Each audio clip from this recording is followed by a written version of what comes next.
அருட்பெருஞ்சோதி அருட்பெருஞ்சோதி தனிப்பெரும் கருணை அருட்பெருஞ்சோதி.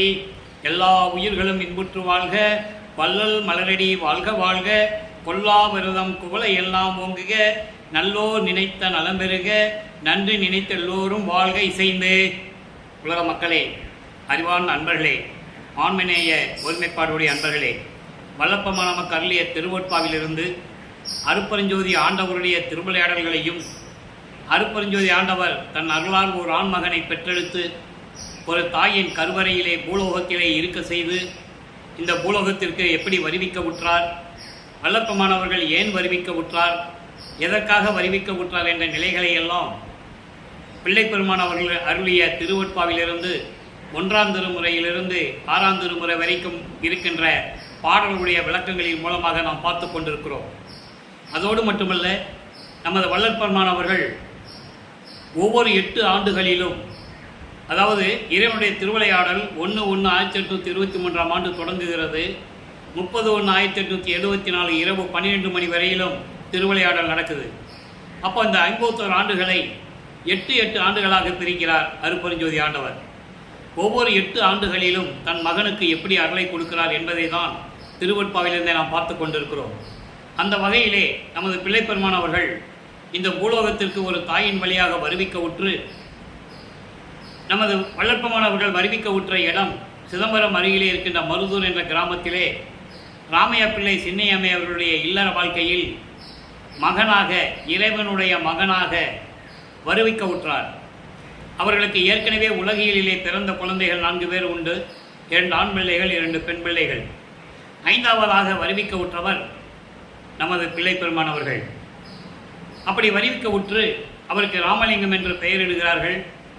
அதன் பிறகு சிதம்பரத்திலே 5 மாத குழந்தையாக இருக்கும்போது அருட்பெருஞ்சோதி ஆண்டவர் தன் மகனுக்கு சுயரூபத்தை காட்டுகிறார், வெட்ட வெளியாக காட்டுகிறார் என்பதை பாடல்களின் மூலமாக நாம் தெளிவாக பார்த்து விட்டோம். அதன் பிறகு ராமையா பிள்ளை அவர்கள் காலமான உடனே சின்னம்மையார் அவர்கள் இந்த 5 குழந்தைகளையும் அழைத்து கொண்டு சின்னகாவனம் என்ற ஒரு இடத்திற்கு செல்லுகிறார்கள். பொன்னேரி அருகில் இருக்கிறது. அங்கே சில காரணங்களால் தொடர்ந்து இருக்க முடியவில்லை. சென்னையிலே வந்து குடியேறுகிறார்கள். அவர்கள் குடியேறிய பகுதி ஏழுகிணர் பகுதியில் இருக்கின்ற வீராசாமி தெருவிலே குடியேறுகிறார்கள். நமது குழந்தை இறைவன் வளர்ந்து கொண்டிருக்கிறார். அருட்பெருஞ்சாண்டவர் இந்த 51 ஆண்டுகளையும் 8 ஆண்டுகளாக பிரித்து எப்படி தன் மகனுக்கு அருளை கொடுத்து கொண்டிருக்கிறார் என்பதை பார்த்து கொண்டிருக்கிறோம். சென்னையிலே 33 ஆண்டுகள் நமது வள்ளற்பெருமானவர்கள் சென்னையிலே 33 ஆண்டுகள் இருக்கும்போது அவருடைய நிலை என்ன என்பதை உலக மக்களுக்கு தெரிவிக்க வேண்டும். அதை திருவொட்பாவின் பாடல் மூலமாக நாம் பார்த்து கொண்டிருக்கிறோம். முதல் 8 ஆண்டுகளில் நமது குழந்தை இறைவன் வளர்ந்து கொண்டிருக்கிறார். பள்ளியிலே சேர்க்கக்கூடிய அந்த நேரம் வந்துவிட்டது. பள்ளியிலே சேர்க்கிறார்கள். படிக்க முடியாதுன்னு வந்துட்டார். படிக்க முடியாதுன்னு ஏன் வந்தார்னா, அவருடைய மனநிலை அந்த நிலையில் இருந்தது. அது இறைவனுடைய திருவிளையாடல். தன் மகனை படிக்க விடக்கூடாது. உலகியலிலே சந்தை படிப்பை தன் மகன் படிக்கக்கூடாது. உலகியலிலே தன் மகன் யாரையும் குருவாக ஏற்றுக்கொள்ளக்கூடாது. தன் மகன் வெள்ளையாடை அணிந்து கொண்டுதான் இருக்க வேண்டும் என்ற நிலையில் அருட்பெருஞ்சாண்டவருடைய திருவிளையாடல் நடந்து கொண்டிருக்கிறது. அப்போ 8 ஆண்டுகள் என்ன நிலையில் இருந்தார் என்பதை முதலிலேயே சுருக்கமாக பார்த்து விடலாம். வல்லப்பமானவர்கள் 8 ஆண்டுகள் இருக்கும்போது பள்ளியிலே படிக்க முடியாது, வெளியே வந்துட்டார். அப்போ அவருக்கு ஏற்பட்ட பிரச்சனைகள் நிறைய உண்டு. நமக்கு தெரியும், ஒரு குழந்தைய பள்ளிக்கூடத்தில் சேர்த்துட்டு படிக்க முடியலன்னு அந்த வயசில் வந்துட்டால் வீட்டில் எவ்வளவு தொந்தரவுகள் இருக்கும், எவ்வளோ பிரச்சனைகள் இருக்குன்னு நமக்கு தெரியும். அதே நிலை நமது குழந்தை இறைவன் வள்ளற்பெருமானுக்கு உண்டு. அருட்பெருஞ்சாண்டவர் தன் மகனுக்கு செல்வப்பிள்ளை என்று பெயரிட்டு வளர்த்து கொண்டிருந்தார். அதனால் தான் பிள்ளை பெருமான் என்றும் கூறுவதுண்டு. ஆக இந்த பிள்ளை பெருமான் அவர்கள் அந்த நிலையில் இருக்கும்போது 8 ஆண்டுகள் முடிந்து விட்டது. அவருக்கே ஒரு விரக்தியான ஒரு நிலை நமது குழந்தை இறைவனுக்கு. ஏன் இப்படி இந்த உலகத்திலே நாம் பிறந்தோம் என்ற நிலையில் அவர் இருந்து கொண்டிருந்தார். ஆக 8 ஆண்டுகள் முடிந்த பிறகு 9ஆவது ஆண்டில், அதாவது 2வது 8இல் இறைவன் அருட்பெருஞ்சோதி ஆண்டவர் தன் மகன் முன் எழுந்தருளி, மகனே, நீ என் மகனடா. இந்த பூலோகத்திற்கு உன்னால் சில காரியங்கள் நடக்க வேண்டியது இருக்கிறது. அதனால் நான் ஒரு தாயின் கருவறையிலே உன்னை இருக்க வைத்து உன்னை வருவிக்க செய்தேன், உனக்கு முன்பருவம் பின்பருவம் காட்டி உனக்கு அருள் செய்வேன் என்று கூறி, ஞானத்தை மட்டும் பெற்றுக்கொள் மகனே தற்பொழுது என்று கூறி ஞானத்தை கொடுத்துவிட்டு மறைந்து விடுகிறார். அதன் பிறகு நமது குழந்தை இறைவன் பிள்ளை பெருமானவர்கள் பாடுகின்ற ஆற்றலை பெற்றுக்கொள்ளுகிறார். ஞானம் பிறக்கிறது.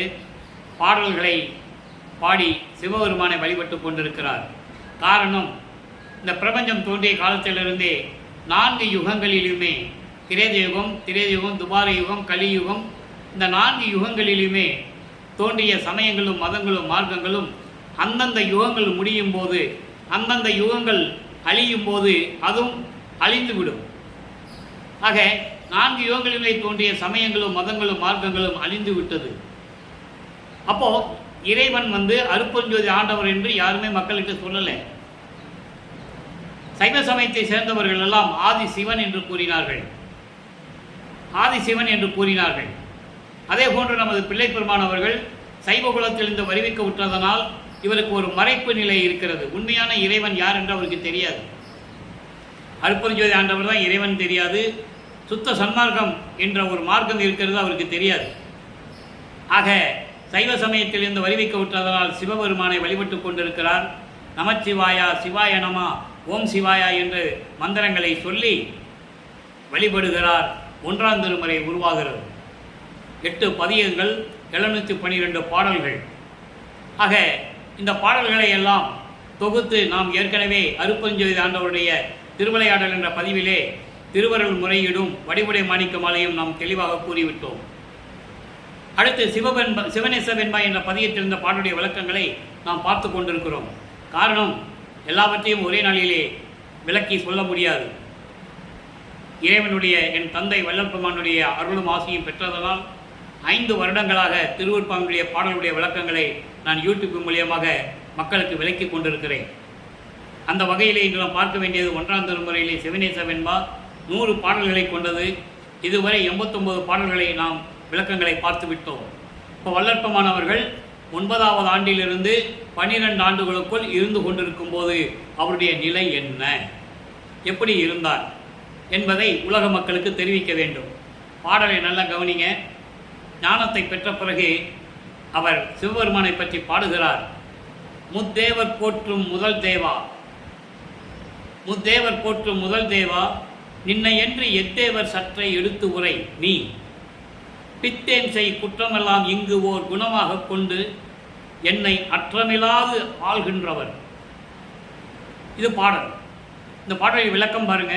உங்களுக்கு பாடல் கடினமாக இருக்கும். விளக்கம் மிகவும், இறைவன் கொடுத்த விளக்கம் மிகவும் எளிமையானது. விளக்கங்களை சொல்லிதான் இறைவனுடைய நிலையை எப்படி கூறுகிறார் என்பதை கூற முடியும். முத்தேவர் போற்றும் முதல் தேவா. முத்தேவர் என்பது பிரம்மன், திருமால், ருத்திரன். இந்த 3 தேவர்களையும் உருவாக்குனதே அருட்பெருஞ்சோதி ஆண்டவர். அப்போ அவருக்கு அருட்பெருஞ்சாண்டவர் தெரியாது, சிவபெருமானை கூறுகிறார். நல்லா கவனிக்கணும் நீங்க. சிவபெருமானே, என் தேவனே, 3 பேரையும் உருவாக்கி அவர்களை இந்த உலகில் அருளாட்சி செய்யும்படி கட்டளையிட்ட இறைவனே, முதல் கடவுளே, ஆதியும் அந்தமில்லா தோன்றிய இறைவன் சிவபெருமான் என்று இங்கே கூறுவார். சுத்த சன்மார்க்கத்தை பெற்ற பிறகு சமயங்களையும் மதங்களையும் மார்க்கங்களையும் கடந்த முதல் இறைவன் ஆதி இறைவன் என்று கூறுவார். அந்த விளக்கத்தை தான் நம்ம பார்த்துக்கிட்டு இருக்கோம். நின்னையன்றி எத்தேவர் சற்றை உரை, உன்னை தவிர யார் இந்த உலகத்தில் இருக்க முடியும்?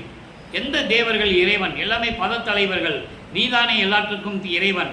அதோடு மட்டுமல்லாமல் இந்த பித்தேன், உன்னிடம் பித்து பிடித்து தெரிந்து கொண்டிருக்கின்ற என்னை, நான் செய்கின்ற குற்றங்களை எல்லாம் இந்த பூலோகத்தில் ஓர் குணமாக கொண்டு, அதாவது சொல்றாரு. அப்போ அருட்பெருஞ்சாண்டவர்னு அவருக்கு தெரியாது. சிவபெருமானை தான் இறைவனாக ஏற்றுக்கொண்டு சொல்லும்போது சொல்றாரு, இந்த பூலோகத்திற்கு என்னை வருவிக்க செய்து இந்த பூலோகத்திலே என்னை இப்படியெல்லாம் துன்பப்படுத்தி கொண்டிருக்கிறாய். 3 தேவர்களுக்கு முதல்வான தேவனே, உன்னை என்று யார் இருக்க முடியும்? இறைவனாக இருக்க முடியும். உன் மீது பித்து பிடித்து கொண்டிருக்கின்ற என்னை, நான் செய்கின்ற குற்றங்களை எல்லாம் மனதில் கொண்டு எண்ணாமல் அவற்றையெல்லாம் மன்னித்து குணமாக கொண்டு இந்த பூலோகத்தில், இங்கு என்பது பூலோகம், இந்த பூலோகத்தில் எல்லாவற்றையும் குணமாக கொண்டு என்னை அற்றமில்லாது ஆள்கின்றவர். யார் அந்த இறைவன்? அற்றமில்லாது அழிவில்லாத நிலையில் என்னை வைத்துக்கொண்டு ஆண்டு கொண்டிருக்கின்ற இறைவன் அல்லவா நீ. எனவே தந்தையே, விரைவில் வந்து என்னை ஆட்கொண்டு அருள வேண்டும் என்று முறையீடு செய்கிறார். இது நமது பிள்ளை பெருமானவர்கள் 9வது ஆண்டிலிருந்து 12 ஆண்டுகளுக்குள் இந்த நிலை இருந்து கொண்டிருக்கிறது. இப்போ 13வது ஆண்டு பிறக்கிறது. அப்போ ஞானத்தை பெற்ற பிறகு மனம் அவரை தூண்டி விடுகிறது. திருவொற்றியூருக்கு போகலாம் வா என்று சொல்லி மனதை தூண்டி விடுகிறது. மனதை தூண்டி விடுகிறது என்று மனம் தூண்டி விடுகிறது என்று சொல்வதை விட இறைவனுடைய அங்கே திருவிளையாடல் நடக்குது. மனதை அப்படியே குழப்பி விடுறார், தூண்டி விடுறார். என் பையனை திருவொற்றியூருக்கு கூட்டு போ. இவர் திருவொற்றியூர் செல்லுகிறார். நமது குழந்தை இறைவன் 13 ஆண்டு கால் வலிக்க நடந்து செல்லுகிறார். வருவிக்க உற்று 13வது ஆண்டு. நான் ஏற்கனவே 5 வருடங்களாக சொல்லிக் கொண்டிருக்கிறேன். வளர்ப்பமானை பற்றி பேசும்போது வயதை பற்றி குறிப்பிடக்கூடாது. அவர் இறைவனுடைய மகன், ஒவ்வொரு யுகத்திலேயும் இருந்தவர். அவருக்கு பிறப்பு இறப்பு இல்லை. வயது உடையவர்களுக்கு பிறப்பு இறப்பு உண்டு. ஆக நமது பிள்ளை பெருமான் அவர்கள் 13வது ஆண்டு கால் வலிக்க திருவொற்றியூர் நடந்து செல்கிறார். அங்கே தியாகராஜ பெருமானை வழிபடுகிறார். 2ஆம் திருமுறை உருவாகிறது. 113 பதியங்கள், 1207 பாடல்கள். ஒவ்வொரு 8 ஆண்டுகளிலும் எவ்வளவு பாடல்கள் என்பதை நாம் தொகுத்து பார்த்து கொண்டிருக்கிறோம். 3வது 8க்கு வரும்போது 3ஆம் திருமுறை 235 பாடல்கள், 19 பதியங்கள். 4வது 8க்கு வரும்போது 4 8 32, 4ஆம் திருமுறை உருவாகிறது. 238 பாடல்கள், 8 பதிகங்கள், 12 பதியங்கள். இப்படி நிறைய விளக்கங்கள் உண்டு. ஆக 2ஆம் திருமுறை உருவாகிறது. தியாகராஜ பெருமானை பற்றி பாடுகிறார் திருவொற்றியூரிலே. எந்த விதமான அருளையும் பெற முடியவில்லை. ஒருவேளை திருமுல்லை வாயில் சென்றால் அங்கே அருளை பெற்று விடலாமா என்று சொல்லி திருமுல்லை வாயிலுக்கு செல்லுகிறார். திருமுல்லை வாயிலுக்கு செல்லுகிறார். கால் வலிக்க நடந்து செல்லுகிறார். அங்கே இருக்கின்ற இறைவனை மாசிலாமணி மாசிலாமணி என்று பெயர் சொல்லி வழிபடுவார். அங்கே இருக்கிற சிவபெருமான் பேர் மாசிலாமணி. என்னை இந்த பூலோகத்துக்கு வருவைக்க செய்துவிட்டு என்னை கால் வலிக்க நடக்க செய்து அலைய விடுகிறாயே, ஊமை போல நின்று கொண்டிருக்கிறாயே, ஏன் மகனே எப்படி இருக்கிறாய், கால் வலிக்குதாடா, செல்ல மகனே வலிக்குதாப்பா அப்படின்னு கூட ஒரு வார்த்தை நீ கேட்கறது இல்லை என்றெல்லாம் பாடுவார். மனம் உருகும் அந்த பாடல்கள் எல்லாம். அதன் பிறகு அங்கேயும் எந்த விதமான பலனும் இல்லை. திருவள்ளித்தாயம் வருவார்.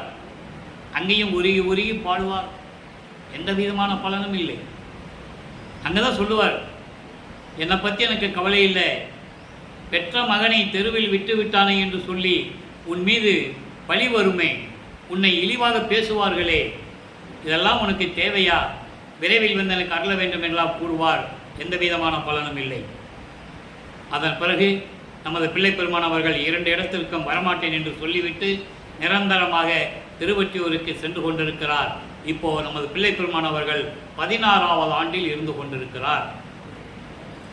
1824ஆம் ஆண்டிலிருந்து 1840 ஆண்டுகள் வரை இந்த 16 ஆண்டுகளில் நமது பிள்ளை பெருமானுடைய வள்ளல் பெருமானுடைய நிலை என்ன என்பதை திருவருட்பாவின் பாடல் மூலமாக பார்த்து கொண்டிருக்கிறோம். இப்போ 38 பதியங்கள் 2ஆம் திருமுறையுடைய விளக்கங்களை நாம் பார்த்துவிட்டோம். 39வது பதியத்துடைய விளக்கங்களை பார்த்து கொண்டிருக்கிறோம்.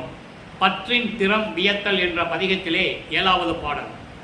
பற்றின் திறம் வியத்தல் என்பது இறைவனுடைய வல்லமையை பற்றி சொல்லுவது, சொல்லுதல். பகிர்தல் என்பது சொல்லுதல், பகிர்வது என்பது சொல்லுவது, கூறுவது. அப்போ இறைவனுடைய வல்லமையை, சிவபெருமானுடைய அருள் வல்லமையை பற்றி சொல்லுவது. இப்போ அதான் தெரியும் அவருக்கு, அப்படி தான் சொல்லணும். அவர் காலத்தின் கட்டாயம். திருநீர் பூசிக்கணும், ஏன்னா சைவ சமயத்தின் அடையாளம் திருநீர் பூசணும், உத்திராட்ச கோட்டையை மாட்டிக்கணும், இதெல்லாம் இயற்கையாகவே நடக்கணும். இது சைவ சமயத்தின் அடையாளம். அதெல்லாம் அந்த வழியில் இருந்து கொண்டிருக்கிறார். சரியை கிரியை யோகம் என்ற 12 நிலைகளையும் கடந்து கொண்டிருக்கிறார். சரியை என்பது உருவ வழிபாடு, கிரியை என்பது அந்த உருவ வழிபாடுக்கு வேள்வி வளர்த்து அபிஷேகம் செய்து ஆராதனை செய்து மந்திரங்களை சொல்லி வழிபடுவது, யோக நிலையிலிருந்து வழிபடுவது, இதெல்லாம் சமயங்களையும் மதங்களையும் மார்க்கங்களையும் சார்ந்தது.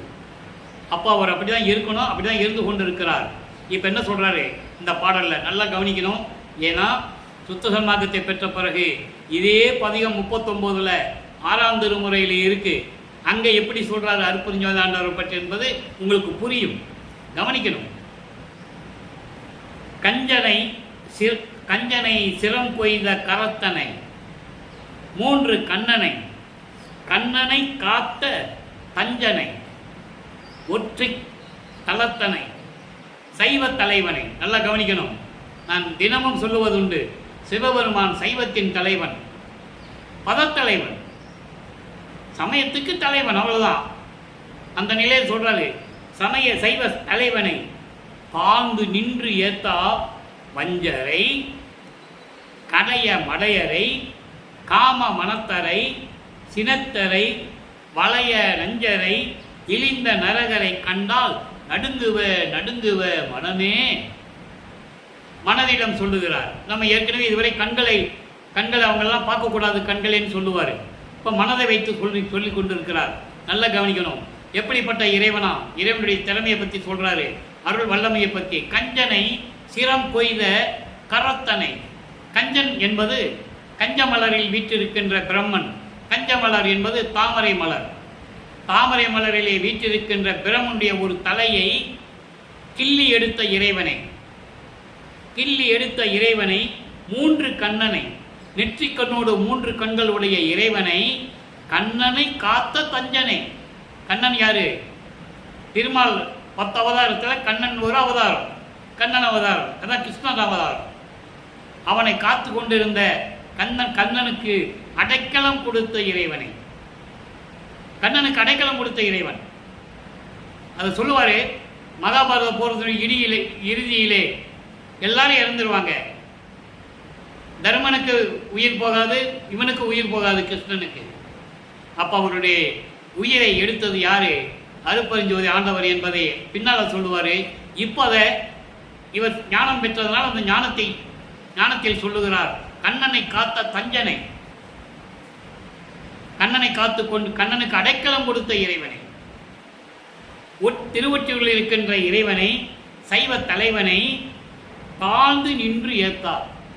சிரம் தாழ்ந்து வணங்கி போற்றி வணங்காத வஞ்சகர்களை, வடிகட்டின முட்டாள்களை, கடைய மடையரை என்று சொல்லுகிறார். வடிகட்டின முட்டாள்களை, காம மனத்தினரை, காம வெறியோடு திரிந்து கொண்டிருக்கின்றவர்களை. நான் இந்த காமம் என்ற வார்த்தைக்கு நிறைய விளக்கங்கள் கொடுத்திருக்கிறேன். இதை ஏன் சொல்றாரு? இல்லறத்தில் இருக்கின்ற, இல்லற வாழ்க்கையில் ஒரு கணவனும் மனைவிக்கும் இருக்கின்ற காமம் என்பது இயற்கையில் இருக்கின்ற காமம். இந்த காமம் என்பது காம வெறி. அந்த காம வெறி பிடித்தவர்களை, சினத்தவரை, கடும் கோபம் கொண்டவர்களை, வலிய நஞ்சரை, இரக்கமில்லாதவர்களை, கொடிய இரக்கமில்லாதவர்களை, இழிந்த நரகரை, தீயவர்களை இப்படியெல்லாம் கண்டால் நடுங்குவ மனமே நடுங்குது. அவர்களை பார்த்தா எப்படிப்பட்ட இறைவனை வணங்காதவர்கள்? பிரம்மனுடைய தலையை ஒரு கரத்தால் கொய்து எடுத்த இறைவன், கிள்ளி எடுத்த இறைவன், கண்ணனை காத்த இறைவன், கண்ணனுக்கு அடைக்கலம் கொடுத்த இறைவன், முக்கண்ணன் உடைய இறைவன், திருவொற்றியூரில் இருக்கின்ற இறைவன். இப்படிப்பட்ட இறைவனை மனதில் நின்று வணங்காதவர்களை, வஞ்சகர்களை, வடிகட்டின முட்டாள்களை, கோபக்காரர்களை, காம வெறியர்களை இப்படியெல்லாம் பார்க்கும்போது மனமே நடுங்குது என்று கூறுகிறார். ஆக இந்த நிலையில் 16 ஆண்டுகள் நிலையில் இருக்கும்போது நமது பிள்ளை பெருமான் அவர்கள் இந்த நிலையில் இருந்து கொண்டிருக்கிறார். எந்த விதமான அருளையும் பெற முடியவில்லை. இறைவனுடைய மகன் என்று தெரியும், இறைவனுடைய மகன் என்று இவர் யாருக்கும் சொல்லவும் முடியாது. இந்த நிலையில் இருக்கும்போது அவருடைய மனநிலை எப்படி இருந்திருக்கும் என்பதை நீங்கள் புரிந்து கொள்ள வேண்டும். இறைவனுடைய மகன் பூலோகத்திற்கு வந்து ஒரு தாயின் கருவறையிலே 9 மாதங்கள் 4 நாட்கள் இருந்து இந்த பூலோகத்திற்கு வந்து, அப்போ பிரம்மன் திருமாலாம் வரவேற்கிறாங்க. பாடல்களில் இருக்கு, இறைவனுடைய மகன் என்று சொல்லி இவர் அந்த தாயின் கருவறையிலிருந்து வெளியே வந்து இந்த பூலோகத்தை தொடும்போது பிரம்மன், திருமால், ருத்திரன் போன்ற முத்தேவர்களும், இந்திரன் போன்ற வானவர்களும், தேவர்களும் எல்லாம் வந்து வரவேற்கிறார்கள். எங்களையெல்லாம் காத்து கொள்ள வேண்டும் என்ற நிலையில் இருக்கின்ற, காக்கப் போகின்ற எங்கள் இறைவனே, அருள் கடலே என்று சொல்லி வரவேற்கிறார்கள். இந்த நிலையை உலக மக்களிடம் யார் சொன்னது? ஒரு தாயின் கருவறையிலே இருக்கும்போதே அந்த கருவறையில் எப்படி திருவிளையாடல் நடந்தது என்று கூறுகிறார். கருவறை இருட்டாக இருக்கின்ற போது எனக்கு ஒளிகாட்டிய என் தந்தையே என்று கூறுகிறார். தந்தையை பசிக்கிறதே என்று கூறும்போது தன் மகனுக்கு கருவறையிலே அருளமுதம் ஊட்டுகிறார் அருட்பெருஞ்சோதி ஆண்டவர். காற்றே வரவில்லையே தந்தையே, ஒரே புழுக்கமாக இருக்கிறதே உடம்பு என்று கூறும்போது தன் மகனுக்கு தென்றல் காற்று வீசுகிறார். இந்த நிலையை யார் சொன்னது உலக மக்களுக்கு? யோசித்து பாருங்கள். எத்தனையோ பேர் பேசினார்கள் வளர்ப்புமனை பற்றி. திருவருட்பாவில் இருக்கின்ற உண்மைகளை யார் மக்கள்கிட்ட சொல்லலை. பொதுவாக சொல்லிட்டாங்க, அவ்வளோதான். சோறு போட சொன்னாருன்னு மட்டும் பொதுவாக சொல்லிட்டாங்க. மற்ற விஷயங்கள் யாருமே சொல்லவில்லை என்பதுதான் இந்த வள்ளலார் ஒளியினுடைய வேதங்கம், ஆதங்கம், வேதனையான விஷயம் அது. அப்படிப்பட்ட இறைவன் வளர்ப்பமானவர்கள். அவருக்கு மறைப்பு நிலை இருந்து கொண்டு தந்தை திருவிளையாடல் செய்து கொண்டிருக்கிறார்.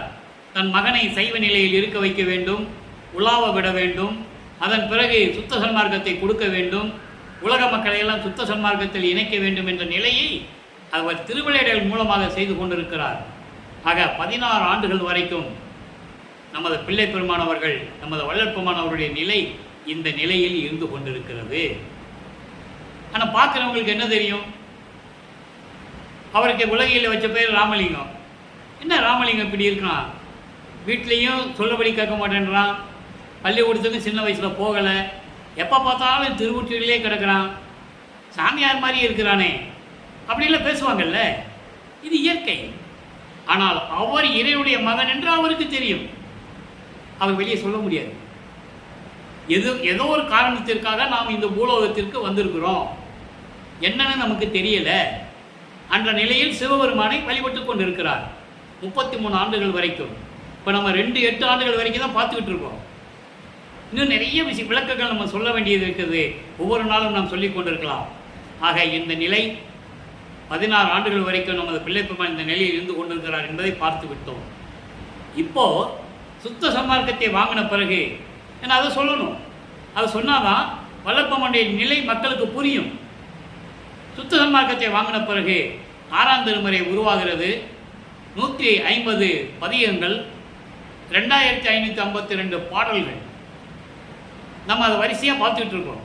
2ஆம் திருமுறையிலே பதிகம் 39க்கு ஏற்றபடி 6ஆம் திருமுறையிலே பதிகம் 39ல் உள்ளம் புகுந்த திறம் வியத்தல் என்ற ஒரு பதிகம். அந்த பதிகத்தில் 7வது பாடல். 2வது திருமுறையில் சைவ சமயத்தில் இருக்கும்போது இருக்கின்ற 7வது அந்த பதிகத்தில் இருந்த பாடலுக்கு நேர் எதிர்மறையாக இருக்கும். உள்ளம் புகுந்த திறம் வியத்தல். அங்கே அருள் கிடைக்காது. இங்கே இறைவன் உள்ளத்தில் புகுந்ததை சொல்கிறது, வியந்து சொல்கிறது. அந்த அதிசயத்தை இறைவன் எப்படி தன் உள்ளத்தில் புகுந்தான் என்ற அதிசயத்தை வியந்து சொல்லுவது உள்ளம் புகுந்த திறம் வியத்தல் 7வது பாடல். நல்லா கவனிக்கணும். அங்கே எல்லாம் சிவபெருமான் எப்படி சொல்லுவார்? சடைமுடி கொண்ட இறைவன், கங்கையை சூடிய இறைவன், கழுத்தில் பாம்பை சுற்றி கொண்டிருக்கின்ற இறைவன் அப்படிலாம் சொல்லுவார். மண்டை ஓடுகளை சுடுகாட்டில் எடுத்து மாலையை போட்ட இறைவன் இப்படியெல்லாம் சொல்லுவார் இல்லையா? இப்போ அருப்பஞ்சாண்டவரை பற்றி என்ன சொல்கிறார்? அருப்பஞ்சாண்டவர் தான் இறைவன் தெரிஞ்ச பிறகு, அவருடைய மகன் இவருக்கு தெரிஞ்ச பிறகு, சுத்த சன்மார்க்கத்தை பெற்ற பிறகு அந்த 2ஆம் திருமுறை பாடலுக்கு நேர் எதிர்மறையாக அந்த பாடல்கள் இருக்கும். கவனிங்க, எப்படிப்பட்ட இறைவன்? மனம் உள்ளதாய், ஒளியினதாய், மந்திர ஆதாரமாய், வல்லதுவாய், நல்லதுவாய், மதம் கடந்த வரைப்பாய், வனமுளதாய், வளமுளதாய். அங்கே வனம், இங்கே வளம்.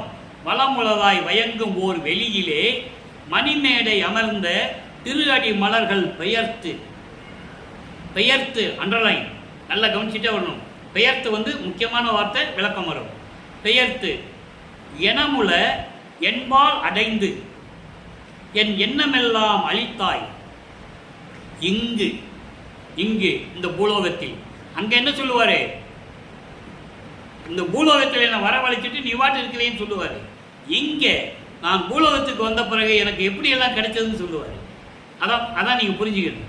இங்கு இதுதான் போதாதோ என் அரசே, ஞான குணமலையே, அருள் அமுதே, குருவே, என் பதியே, கொடும் புலையேன் குடிசெயிலும் குலவி நுழைந்தனையே. இது பாடல். இந்த பாடலுடைய விளக்கம் பாருங்க. மனம் உளதாய். நண்பர்களே, நான் ஏற்கனவே கூறியது போல மனம் உளதாய்னா என்ன அர்த்தம்? மனம் இருக்கிறது, மனமாக இருக்கிறதுன்னு சொல்லுவாங்க. இது நூல் விளக்கம். இப்படி இல்லை, என் தந்தை வல்லப்பமானவர்கள் எனக்கு கொடுத்த விளக்கம். மனம் உளதாய் என்பது சுத்த தேகத்து, அதாவது இறைவனுக்கு 3 தேகம் உண்டு. சுத்த தேகம், புராண தேகம், ஞான தேகம். இது இறைவனுக்கு உரியது. அதுக்கப்புறம் மகனுக்கு கொடுத்துட்டாரு, அது வேற விஷயம். இந்த 3 தேகங்கள் உடையவன் அருட்பெருஞ்சோதி ஆண்டவர். ஒவ்வொரு தேகத்துக்கும் ஒரு மனம் உண்டு. அதான் மனம் உளதாயின்னு சொல்றாரு. ஒவ்வொரு தேகத்துக்கும் ஒரு மனம் உண்டு. சுத்த தேகத்துக்கு மல்லிகை மனம், புராண தேகத்திற்கு திருநீறு மனம், ஞான தேகத்திற்கு கற்பூர மனம். இப்படி முத்தேகம் கொண்டு முத்தேகத்துக்குடைய மனமுடைய இறைவன் மனமுள்ளதாய். எவ்வளவு அற்புதமான விளக்கம் பாருங்க, இறைவன் கொடுத்த விளக்கம். 3 தேகத்துக்கும் மனம் உண்டு.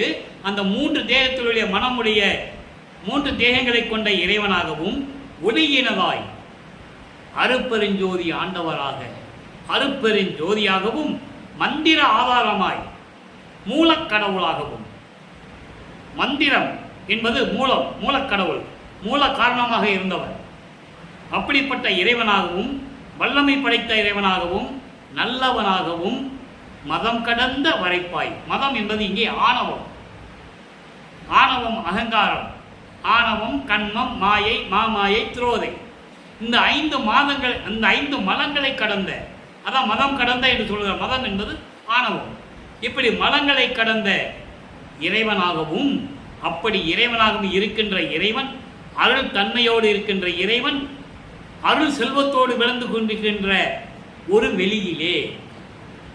நல்லா கவனிக்கணும், மறுபடியும் சொல்கிறேன், ஏன்னா அற்புதமான பாடல் இது. இறைவன் எப்படிப்பட்டவன்? அங்கே சிவபெருமானை எப்படி சொன்னார்? சிவபெருமானை பார்க்கல, சிவபெருமான் காட்சி கொடுக்கல. அந்த நிலையில் ஏற்கனவே 4 யுகங்களில் சொல்லப்பட்ட நிலையை வச்சு, மற்றவங்க சொல்கிற நிலையை வச்சு சிவபெருமானை சொல்லிக்கிட்டு இருந்தார் இல்லையா? இங்கே அருட்பெருஞ்சாண்டவரை பார்த்த பிறகு 5 மாத குழந்தையாக இருக்கும்போதே சிதம்பரத்தில் காட்டிட்டாரு. தில்லை தளத்திடையே திரைதூக்க தரிசித்த போது வேய்வகை மேல் காட்டாதே எந்தனக்கே வெளியாய் காட்டிய மெய் உறவாம் மெய்ப்பொருளே. அதாவது தில்லையிலே நான் 5 மாத குழந்தையாக இருக்கும்போது என்னை தூக்கிட்டு போனாங்க. பாடலில் இருக்கு, நல்லா கவனிக்கணும் நீங்கள். 6ஆம் திருமுறையில் பாடல் இருக்கு. அப்போது அங்கே காட்சி, அங்கே கூட்டு போனாங்க. 5 மாதத்தில் பார்த்தது அங்கே சொல்கிறாரு. சுத்த சன்மார்க்கத்தை பெற்ற பிறகு சொல்கிறாரு, நான் அப்போவே பார்த்துட்டேன், 5 மாதமாக இருக்கும்போதே பார்த்துட்டேன்னு சொல்கிறாரு. வெளியாக காட்டினார் என் தந்தை, உருவமாக அல்ல, வேய் வகை மேல் காட்டாதே. நல்ல பட்டாடை உடுத்தி ஆபரணங்களை போட்டு கிரீடம் வச்சு கையில் வேலாயுதமோ சூலாயுதமோ ஆயுதங்கள் இல்லாமல், இப்படியெல்லாம் இல்லாமல் வெளியாக காட்டினார் என் தந்தை அருட்பெருஞ்சோதி ஆண்டவர். அவர்தான் எனக்கு உண்மையான தந்தை என்று கூறுகிறார். மெய் உறவே மெய்ப்பொருளாம். ஆக அதை சொல்றாரு. இப்படிப்பட்ட இறைவன், அப்படிப்பட்ட இறைவன் மயங்கும் ஒரு வெளியிலே. எந்த வெளி? சுத்த சிவஞான வெளியிலே மணிமேடை அமர்ந்தாங்க. மணிமேடை என்பது சத்திய ஞான சபை. நான் ஏற்கனவே கூறிக்கொண்டிருக்கிறேன், 5 வருடங்களாக திருவற்பாவிலே கூறுகின்ற இந்த சத்திய ஞான சபை மணிமேடை என்பதெல்லாம் அங்கே இருக்கிறது. சுத்த சிவஞான வெளியில் இருப்பது. இங்கே வடலூரிலே மக்களுக்காக அவங்க அங்கே போக முடியாது இல்லையா? இவர் போயிடுவார், ஒரு நொடியில் கடந்து போயிடுவார். எங்கே? சத்தியஞான சபைக்கு. அங்கே அவங்க அப்பா கிட்ட போயிடுவார். அப்பனும் பிள்ளையும் சேர்ந்து பேசிக்கிட்டு இருப்பாங்க. இங்கே மக்களுக்காக ஒரு சத்தியஞான சபை வேண்டும் என்பதற்காக வடலூரிலே நிறுவினார்கள். அதே போன்று நிறுவினார்கள். அதன் பிறகு வந்தவர்கள் மாற்றி அமைத்தார்கள், சீரமைத்தார்கள். அது வேற விஷயம், அது நம்ம அதுக்குள்ளே போக வேண்டாம். ஆக அப்படிப்பட்ட சத்தியஞான சபையிலே அமர்ந்து கொண்டிருந்த திருவடிகளை பெயர்த்து, அப்படின்னு என்ன அர்த்தம்? பூலோகத்துக்கு வராரு. பெயர்த்து என்பது சத்தியஞான சபையில் இருந்த, அங்கே இருந்த திருவடிகள். பெயர்த்து என்பது பூலோகத்துக்கு வராராம். பூலோகத்தில் திருவடிகள் மண்ணிலே கால் வலிக்க நடந்து வந்து என்னுடைய தந்தையுடைய பாதம் சிவந்து விட்டது என்று சொல்லுவார். என் மகனை, அதாவது அவருடைய மகனாகிய என்னை, மகனை பார்ப்பதற்கு சத்தியஞான சபையிலே இருந்த திருவடிகள் எடுத்து வைத்து பூலோகத்திற்கு வந்து மண்ணிலே நடந்து திருவடிகள் செவந்து போச்சு எங்கள் அப்பாவுடைய திருவடிகள்னு சொல்லுவார். அப்படிப்பட்ட திருவடிகள் நடந்து வந்து மகனை பார்க்க வேண்டும் என்று உள்ளத்தில் நினைத்து எனமுல என் மகனை எப்படியாவது பார்த்திருந்தோம், மகனை பார்க்க வேண்டும் என்ற ஆர்வத்தில் சத்தியஞான சபையில் இருந்த திருவடிகள் கால் வலிக்க மண்ணிலே நடந்து வந்து, கால் சிவக்க நடந்து வந்து இந்த மகனை அடைந்து, என்பால் அடைந்து, அப்போ விண்ணுலகத்திலிருந்து பூலோகத்துக்கு மகனை பார்க்க வராரு அருட்பெருஞ்சாண்டவர். வந்து என் எண்ணமெல்லாம் அளித்தாய். நான் என்ன நினைச்சனோ எல்லாத்தையும் கொடுத்துட்டேன். நான் என்னென்ன நினைச்சனோ எல்லாத்தையும் கொடுத்துட்டேன். ஏம சித்தி, சாகா கல்வி, சுத்த சன்மார்க்கம், தத்துவங்களை நிக்கிரம் செய்தல், கடவுள் நிலையை அறிந்த அமயமாகக்கூடிய நிலை, மரணமில்லா பெருவாழ்வு, என்னென்ன நீ கொடுத்தையோ எல்லாம் நீ கொடுத்துட்டியே. என் எண்ணமெல்லாம் அளித்தாய். இதெல்லாம் மக்கள்கிட்ட சொல்லணும். யார் சொல்லலையே. வல்லப்பம்னா முக்காடு போட்ட சாமியார்ன்ட்டாங்க, துறவின்ட்டாங்க. அதான் உண்மை. இந்த ஆதங்கத்தினால் நான் சொல்லுகிறேன்.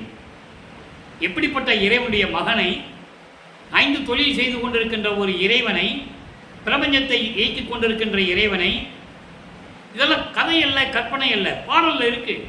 அவரே சொல்றார் பாடல்ல, நான் தான் 5 தொழில்கள் செய்து கொண்டிருந்தேன். ஆக்கி முதல் அழித்தல் முதல் ஒரு தொழிலாம் 5னையும் தேக்கி அமுது நீ செய் என்றான். தூக்கி எடுத்தான் அனைத்தான் சிற்றம்பலத்து என்போ. எத்தனை பாடல்கள். பிரமணம், திருமால், ருத்திரன் இவங்கெல்லாம் செஞ்சுக்கிட்டு இருந்த வேலையை எனக்கு கொடுத்துட்டேன்னு சொல்றாரு திருவருட்பேரில். அவ்வளவு பாடல்கள் உண்டு. சோறு போட சொன்னாரு, அதை சொன்னாரு, இதை சொன்னாருன்னு சொல்லிட்டு அதோடு அந்த நிலையை முடிச்சுட்டாங்க. அவர் இறைவன் என்ற நிலையை யாரும் சொல்லலை. இங்க என்ன சொல்றாரு? நான் ஏற்கனவே சொல்லியிருக்கிறேன் நண்பர்களே, இங்க கூறக்கூடிய விளக்கங்கள் அனைத்தும் கதை அல்ல, கற்பனை அல்ல, பாடலின் மூலமாக இறைவனுடைய நிலையை கூறிக்கொண்டிருக்கிறோம். அதனால தான் பாடல் சொல்லி விளக்கம் சொல்றேன். பார்த்தீங்களா இப்போ இந்த பாடல்ல விண்ணுலகத்திலிருந்து பூலோகத்துக்கு அருட்பெருஞ்சாண்டவர் மகனை பார்க்க வந்து எப்படி சொல்றாரு? அதை ஐயோ மகனை பார்க்கணுமேன்னு சொல்லி அந்த திருவடிகள் இங்கே மண்ணல்வகையிலே காலில் பட்டு சிவந்து போய் இந்த மகனை அடைந்து எனக்கு எல்லாமே கொடுத்துட்டாருன்னு சொல்றார். என் எண்ணமெல்லாம் அளித்தாய். பூலோகத்தில் எனக்கு இது போதாதா? இங்கு இதுதான் போதாதோ என் அரசே? எவ்வளவு தெளிவா சொல்றாரு. பூலோகத்தில் எனக்கு இது போதாதா? அது இல்லாம ஞான குணமலையே. இறைவனுக்கு 8 குணங்கள் உண்டு. அதனால்தான் எண்கோண சபை. இறைவனுக்கு 8 குணம் உண்டு அருட்பெருஞ்சோதி ஆண்டவருக்கு. அதனால் எண்கோண சபை. சத்தியஞான சபை 8 குணங்களை கொண்டதுனால அந்த அமைப்பில் இருக்கும். தன்வயத்தனாதல், தூய உடம்பினாதல், இயற்கை உணர்வினாதல், முற்றிலும் உணருதல், பாசங்களை இயற்கையாகவே பற்றுகளை நீக்குதல், முடிவில் ஆற்றல் உடைமை, பேரன்பில் உடைமை, வரம்பில் இன்ப உடைமை. இப்படி 8 குணங்கள் உண்டு இறைவனுக்கு. அதான் சொல்றாரு ஞான குணமலையே. அப்படிப்பட்ட இறைவனே, அருள் அமுதே, அருள் அமுதே, என் குருவே, என் பதியே, என் கடவுளே, இந்த சின்னவனுடைய கொடும் புலையே, இந்த சின்னவனுடைய இந்த இழிந்தவனுடைய குடிசையிலும் மகிழ்ந்து நுழைந்தனையே. இங்கே குடிசை என்பது 2 பொருள் உண்டு. அவர் உள்ளம் என்பதும் ஒரு குடிசை, அவர் இருந்த இடம் வேற ஒரு குடிசை. நல்லா புரிஞ்சுக்கிட்டீங்க. உள்ளம் என்னும் குடிசையினிலும் நான் இருக்கின்ற குடிசையிலும் மகிழ்ந்து நுழைந்தனையே. தேவர்களெல்லாம் காத்து கொண்டிருக்கிறார்கள் இறைவனை வணங்குவதற்கு. யாருக்கும் கண்ணில் படவில்லை அருட்பெருஞ்சோதி ஆண்டவர். வானிருக்கும் பிரமரும் நாரணரும் பிறரும் மாதவம் பன்னாட் புரிந்து மணிமாட நடுவே தேனிருக்கும் மலரணையிலே பலிக்கரையினுடைய திருவடி சேர்த்து அருளதை என செட்டி வரைந்திடவும். அந்த விளக்கெல்லாம் நம்ம பார்த்தோம். பிரம்மனும் திருமாலும் ருத்திரனும் சரி, தேவர்களும் சரி, உங்க திருவடியை கொண்டு வந்தாவது எங்களை காட்டுங்க அப்படின்னு சொல்லி மலர்களால் அலங்கரிக்கப்பட்ட ஒரு பளிங்கு அறையில் வச்சு உங்கள் திருவடி இங்கே வைங்கன்னு சொல்கிறாங்க. இல்லை, நான் இருக்கும் குடிசையிலும் பளிந்து நுழைந்து நல்ல திருளமுதம் நல்கியதன்றியும் ஊனென்னும் குடிசையிலும் உவந்து நுழைந்து இந்த அடியேன் உள்ளமெனும் குடிசையிலும் நுழைந்தனையே சொல்லுவார். அந்த நிலையில் இறைவனை நீங்கள் நினைத்து பார்க்க வேண்டும். வல்லப்பெருமான் எப்படிப்பட்டவர் என்றதை நீங்கள் மனதில் இருத்திக் கொள்ள வேண்டும். இறைவனுடைய மகன் அவர், அதை முதல் புரிந்து கொள்ள வேண்டும். ஆக தன்னுடைய மகனை, அதாவது வல்லப்பெருமானை எப்படியெல்லாம் அணைத்து அருளை கொடுத்தார் என்பதை இந்த பாடல் மூலமாக நாம் பார்த்து விட்டோம். ஆக பிள்ளைப்பெருமான் அவர்கள் 16 ஆண்டுகள் வரைக்கும் மட்டுமல்ல, 33 ஆண்டுகள் சென்னையில் இருந்த காலகட்டத்தில் எந்த விதமான அருளையும் பெற முடியாமல் எப்படி தவித்தார் என்பதையும், இறுதி கட்டத்தில் 4வது திருமுறை 4வது எட்டு முடிவில், அதாவது 33வது ஆண்டு முடிவில் என்ன நிலைகள் அங்கே ஏற்பட்டது என்பதையும் எல்லாவற்றையும் நாம் விரிவாக பார்த்து கொண்டிருக்கிறோம். சுத்த சன்மார்க்கத்தை பெற்ற பிறகு அவர் இறைவனுடைய மகன் என்பதையும், இறைவன் எல்லா அருளையும் தன் மகனுக்கு கொடுத்து விட்டார் என்ற நிலையையும் நாம் தெளிவாக பார்த்து கொண்டிருக்கிறோம். எனவே அன்பர்களே, இறைவன் உருவாக்கிய சுத்த சன்மார்க்கத்தில் நீங்கள்லாம் இணைந்து கொலையும் கொலையும் தவிர்த்து ஜீவகாருண்ய ஒழுக்கத்தை பின்பற்றி இறைவனுடைய அருளையும் செல்வங்களையெல்லாம் பெற்று இந்த வையகத்தில் நீங்கள் வாழ்வாங்கு வாழ வேண்டும், நோயற்ற வாழ்வில் வாழ வேண்டும், மரணமில்லா பெருவாழ்வில் நீங்கள் வாழ வேண்டும் என்று இறைவனுடைய தயவோடையும் கருணையோடையும் இறைவன் ஆசி பெற்ற என்ற வகையில் இந்த வள்ளலார் ஊழியன் உங்களை வாழ்த்தி வணங்கி விடைபெறுகிறேன். நன்றி, வணக்கம். அருட்பெருஞ்சோதி அருட்பெருஞ்சோதி தனிப்பெரும் கருணை அருட்பெருஞ்சோதி. தினமும் இறைவனுடைய திருவிளையாடல்கள் வரும், கண்டுகளித்து இறைவன் அருளை பெற்றுக்கொள்ளுங்கள்.